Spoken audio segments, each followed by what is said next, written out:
नमस्कार दोस्तों, study IQ में आपका स्वागत है। हरियाणा करंट अफेयर सीरीज में आज हम दिसंबर मंथ के सेकेंड वीक के जो करंट अफेयर्स हैं वो डिस्कस करेंगे। सेकेंड वीक यानी इसमें हम कवर करने वाले हैं 8th ऑफ दिसंबर से 14th ऑफ दिसंबर तक के करंट अफेयर्स। बट इसको शुरू करने से पहले एक बार इस टाइमलाइन के अंडर जो इम्पॉर्टेंट डेज हैं उन्हें डिस्कस कर लेते हैं। अगर हम बात करें 9th ऑफ दिसंबर की, तो 9th ऑफ दिसंबर को सेलिब्रेट किया जाता है इंटरनेशनल एंटी करप्शन डे। और नेशनल लेवल पर अगर हम बात करें तो इस दिन सेलिब्रेट किया जाता है बालिका दिवस या फिर नेशनल गर्ल चाइल्ड डे। और ऐसे ही 10th दिसंबर को सेलिब्रेट किया जाता है इंटरनेशनल ह्यूमन राइट्स डे। और 14th दिसंबर को मनाया जाता है नेशनल एनर्जी कंजर्वेशन डे।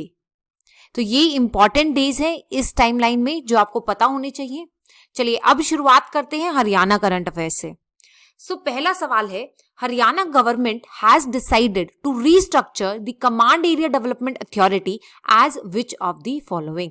हाल ही में हरियाणा गवर्नमेंट ने जो काडा है, कमांड एरिया डेवलपमेंट अथॉरिटी है, उसे इनमें से कौन सी अथॉरिटी में तब्दील कर दिया है या फिर रीस्ट्रक्चर कर दिया है। देखिए, अगर आपके ऑप्शंस बहुत नियर हैं और आपको कंफ्यूजन हो रही है तो उसका सही तरीका है कि आपको किसी भी एक्सरसाइज का रीजन पता होना चाहिए। आपको पता होना चाहिए कि गवर्नमेंट ने ऐसा क्यों किया है या फिर गवर्नमेंट का एम क्या है। देखिए, ऐसा करने का जो रीजन है वो ये है कि गवर्नमेंट माइक्रो इरिगेशन प्रोजेक्ट्स को बढ़ावा देना चाहती है। अगर आपको इतना भी पता है तो भी आप इसमें से एलिमिनेट करके ऑप्शन ए पर पहुंच जाएंगे कि जो काडा है उसे रीस्ट्रक्चर किया गया है micro irrigation and command area development authority में।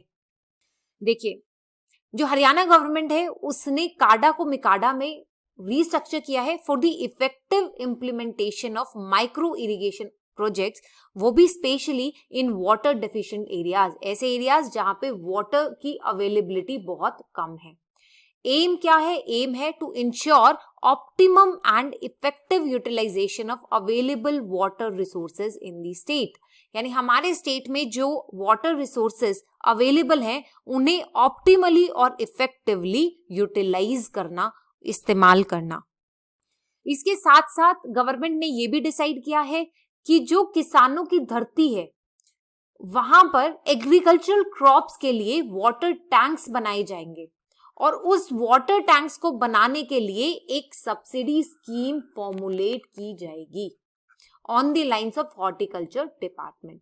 इसके साथ साथ जो वाटर कोर्सेज की रिहैबिलिटेशन या मरम्मत का काम था वो भी department of irrigation and water resources से लेकर मिकाडा को ट्रांसफर कर दिया जाएगा। और साथ साथ मिकाडा को एक और रिस्पॉन्सिबिलिटी दी गई है कि जो मिकाडा है वो वाटर कोर्स कंस्ट्रक्शन पॉलिसी को फॉर्मुलेट करेगा ताकि स्टेट में माइक्रो इरिगेशन को फर्दर प्रमोट किया जा सके। चलिए नेक्स्ट क्वेश्चन की तरफ बढ़ते हैं। Next question reads, in which of the following districts smart Shiksha Pariyojana has been inaugurated by Haryana CM. इनमें से कौन से डिस्ट्रिक्ट में हरियाणा के सीएम ने स्मार्ट शिक्षा परियोजना इनॉग्रेट की है।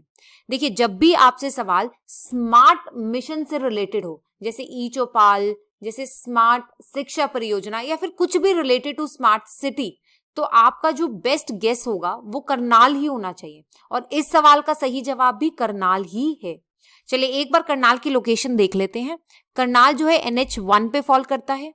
इसके जो एडजॉइनिंग डिस्ट्रिक्ट्स हैं वो है यमुनानगर, कुरुक्षेत्र, कैथल, जींद और पानीपत।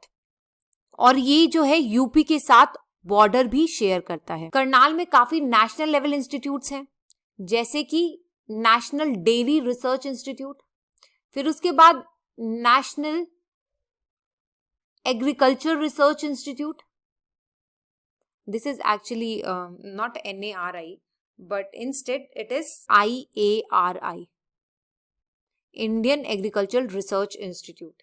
इसके बाद जो सॉइल सैलिनिटी से रिलेटेड इंस्टीट्यूट है, central soil salinity research institute, वो भी करनाल में प्रेजेंट है, और जो वीट का रिसर्च इंस्टीट्यूट है वो भी करनाल में ही प्रेजेंट है। करनाल में अगर टूरिस्ट स्पॉट्स की बात करें तो यहाँ पे जो सबसे फेमस है वो है करनाल लेक। चलिए आगे बढ़ते हैं। हरियाणा के सीएम ने जो ये परियोजना इनोग्रेट की है वो इनोग्रेट की है government girls senior secondary school located on the railway road Karnal city under the smart city project. और इस प्रोजेक्ट के अंतर्गत 9 स्कूल्स में 53 क्लासरूम बनाए जाएंगे and all the smart class facilities have been made online from today itself. Smart classes के अलावा BaLA project है, यानी building as learning aid concept, जिसके अंतर्गत जो साइंस एंड मैथमेटिक्स है उसके मॉडल्स क्लासरूम के वॉल्स पे बनाए जाएंगे ताकि स्टूडेंट्स को एक यूनिक वे से पढ़ने के लिए प्रेरित किया जा सके। इस प्रोजेक्ट की लागत की अगर बात करें तो इसकी लागत होगी ₹3.67 करोड़। नेक्स्ट क्वेश्चन की तरफ बढ़ते हैं। Which of the following softwares has been launched to bring transparency and efficiency in the entire process of releasing state government advertisements and payments to media house? इनमें से कौन सा सॉफ्टवेयर हाल ही में रिलीज किया गया है ताकि जो एडवर्टीजमेंट और पेमेंट्स हैं मीडिया हाउसेस के लिए उस प्रोसेस में ट्रांसपेरेंसी और एफिशिएंसी लाई जा सके?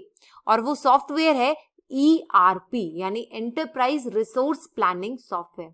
देखिए आपको पता होना चाहिए कि गुड गवर्नेंस डे वाले दिन जो information public relation and language department है उस डिपार्टमेंट को इस सॉफ्टवेयर के बनाने की वजह से स्टेट लेवल अवार्ड भी दिया गया था।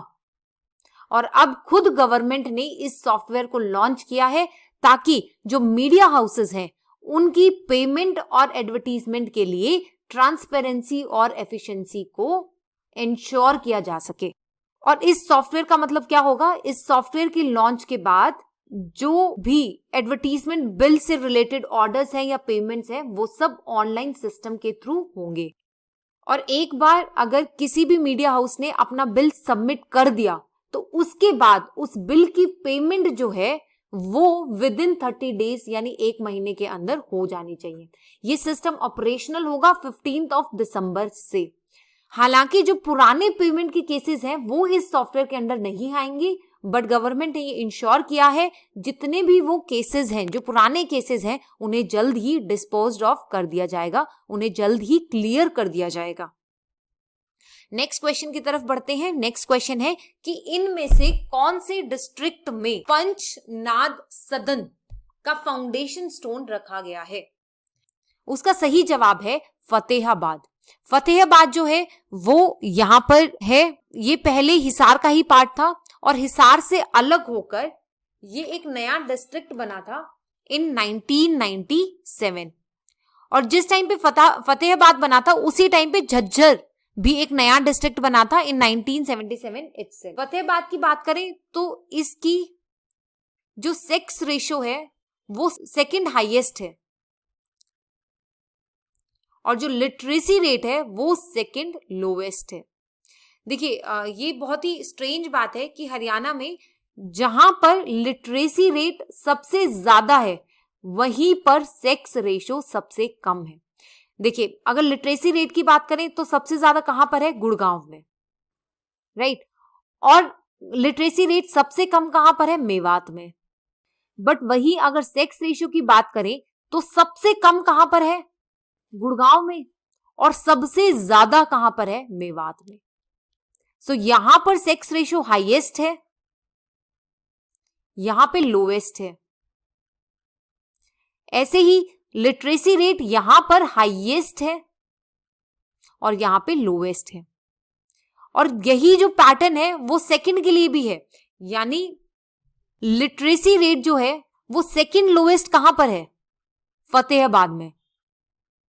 तो इन द सेम वे जो सेक्स रेशियो है वो सेकंड बेस्ट कहां पर है? फतेहाबाद में। तो आप जब भी कोई क्वेश्चन करो तो आप इन दोनों को रिलेट कर लेना। फतेहाबाद में बहुत सारी हड़प्पन साइट्स भी हैं जैसे बनावली, कुनाल, इनफैक्ट फतेहाबाद को बनाया किसने था? इसने बनाया था फिरोज शाह तुगलक ने इन 1354। और हाल में ही एक प्रियंका बेनीवाल थी जो न्यूज में थी, she was the first pilot. और जो प्रियंका बेनीवाल जी हैं वो भी फतेहाबाद से बिलोंग करती हैं। जो फतेहाबाद है वो हिसार मंडल में फॉल करता है और जो पुलिस रेंज है वो भी हिसार की ही है। इसके साथ साथ फतेहाबाद है, इसमें फॉरेस्ट कवर जो है वो परसेंटेज वाइज सबसे कम है, मिनिमम फॉरेस्ट कवर। चलिए अब आगे बढ़ते हैं। जो पंचनाद सदन जिसकी फाउंडेशन स्टोन खुद सीएम ने हाल ही में रखी है, उसमें उन्होंने ये भी अनाउंस किया है कि वो इसकी कंस्ट्रक्शन के लिए 11 लाख रुपए की फाइनेंशियल असिस्टेंस प्रोवाइड करेंगे। चलिए आगे बढ़ते हैं। नेक्स्ट क्वेश्चन रीड्स, इनमें से कौन से डिस्ट्रिक्ट में शीतला माता medical college and hospital construct होने वाला है या बनाया जाने वाला है? देखिए आप सब जानते हैं कि शीतला माता मंदिर जो है वो गुड़गांव में है, तो ऑब्वियसली जो शीतला माता मेडिकल कॉलेज एंड हॉस्पिटल होगा वो भी गुरुग्राम में ही बनाया जाएगा। सो इसका सही जवाब होगा ए। अब हम एक बार शीतला माता मंदिर के बारे में बात कर लेते हैं। ये जो है यहाँ पे जो शीतला माता हैं वो गुरु द्रोणाचार्य जी की वाइफ है।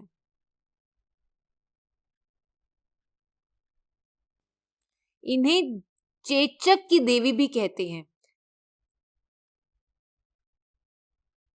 और ये 9 शक्तिपीठ में से एक है। और शीतला माता मंदिर को बनाया किसने था? इसे बनाया गया था राजा जौहर सिंह के द्वारा।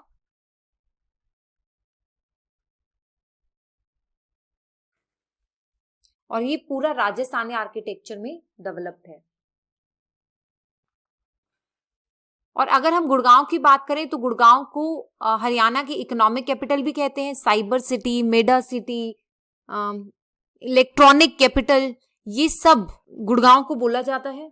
देखिए हरियाणा की 4 कैपिटल्स हैं जो आपको पता होनी चाहिए। अगर पॉलिटिकल कैपिटल बोला जाए तो रोहतक को हरियाणा की पॉलिटिकल कैपिटल माना जाता है।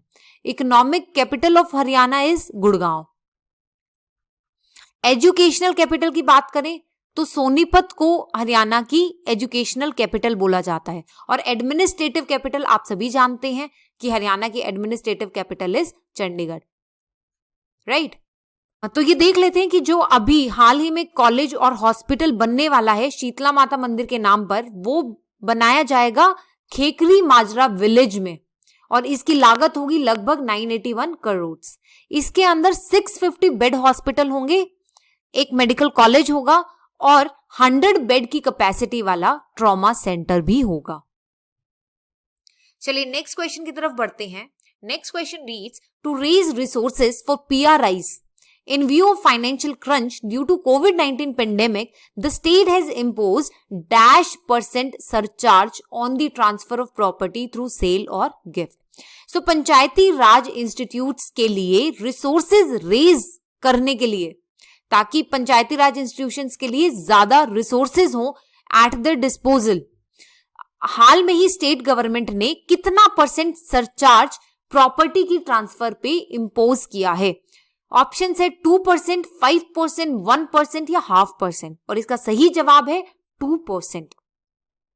देखिए 2% सेस इंपोज किया गया है प्रॉपर्टी की रजिस्ट्रेशन पे, चाहे वो सेल हुई हो या गिफ्टेड हो।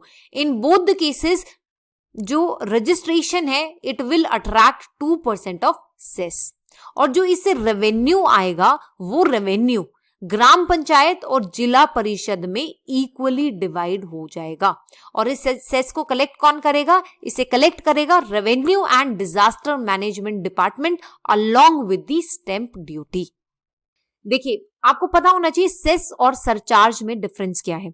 सेस और सरचार्ज दोनों ही टैक्स ऑन टैक्स है, बट डिफरेंस क्या है कि जो सेस है वो एक स्पेसिफिक पर्पस के लिए होता है और जब वो पर्पस पूरा हो जाता है तब उस सेस को हटा दिया जाता है। इन द सेम वे जो सरचार्ज है वो भी टैक्स ऑन टैक्स ही है, बट इसका पर्पस स्पेसिफाइड नहीं होता। इसका पर्पस सिर्फ यूनियन के लिए रिसोर्स इकट्ठा करना है या फिर रिसोर्स कलेक्ट करना है। देखिए सेस क्या है? It may be in the nature of tax और अ फी, but it is imposed for a specific purpose. It is a tax on tax levied by the government. और इसके उल्टा सरचार्ज क्या है? Tax on tax imposed for the purposes of union. और ये जो tax already paid है उस पे चार्ज किया जाता है. अगर कॉन्स्टिट्यूशन की बात करें तो सेस जो है वो आर्टिकल 270 ऑफ कॉन्स्टिट्यूशन में गिवन है और सरचार्ज में आर्टिकल 271 ऑफ कॉन्स्टिट्यूशन डील करता है. सरचार्ज और सेस दोनों के जो प्रोसीड्स हैं वो कंसोलिडेटेड फंड ऑफ इंडिया का पार्ट बनता है और जो फंड्स हैं वो जरूरी नहीं है कि स्टेट गवर्नमेंट के साथ शेयर किए जाएं. इसलिए जो इसका फंड्स कलेक्ट होता है that is at the exclusive disposal of union government. ये ध्यान रखना है कि इसमें जो टोटल ऑटोनॉमी है वो यूनियन गवर्नमेंट के पास ही है. अब एक बार टैक्स और फीस में डिफरेंस देख लेते हैं. टैक्स जो है वो कंपल्सरी कॉन्ट्रीब्यूशन है जो कि गवर्नमेंट कलेक्ट करती है for the good of public.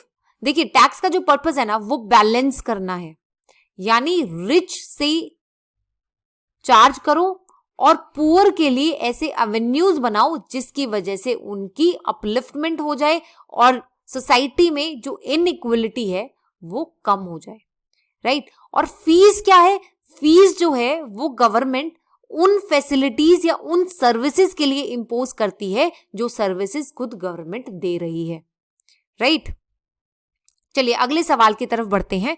Next question is, इनमें से कौन सा पोर्टल गुरुग्राम के डीसी ने लॉन्च किया है ताकि गुरुग्राम को रिफॉर्म किया जाए with the ideas of locals. यानी लोकल्स खुद सामने आए और गुरुग्राम को रिफॉर्म करने के लिए आइडियाज दें और इन आइडियाज के बेसिस पर गुरुग्राम को एक बेटर सिटी बनाया जा सके. और वो पोर्टल कौन सा है? वो पोर्टल है सोच गुरुग्राम. सो सही जवाब भी ऑप्शन ए.